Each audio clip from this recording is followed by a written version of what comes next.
Judge Rotenberg Center claims to be the only one in the country using electric shock aversion therapy. They call it the Graduated Electronic Decelerator, the GED, and half their students go to school each day tethered to electrodes housed in a fanny pack.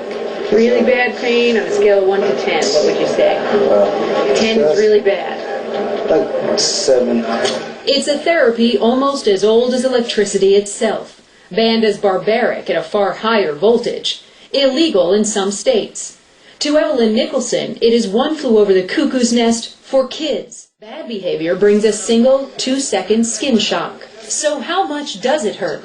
A student can wear up to 5 electrodes strapped to their arms and their legs. I strapped one here to my arm just to see how powerful the shock is. It's delivered with a remote control. Ow! Oh, man! That hurts. That hurts. I mean, what did it feel like? It obviously looked like it's very painful. It was really painful. The folks at the center had told me that it would feel like a bee sting. And that's what Dr. Israel had told us as well, but it feels far worse than that. It feels like a constant bombardment of pinpricks. It only lasts about 2 seconds, but you lose complete control of the muscle. I couldn't control my arm anymore, so I could see why it would stop these kids, young kids even, to stop them in their tracks. I can also see why now New York State is considering banning this treatment for any of the children that they send to this center up in Massachusetts.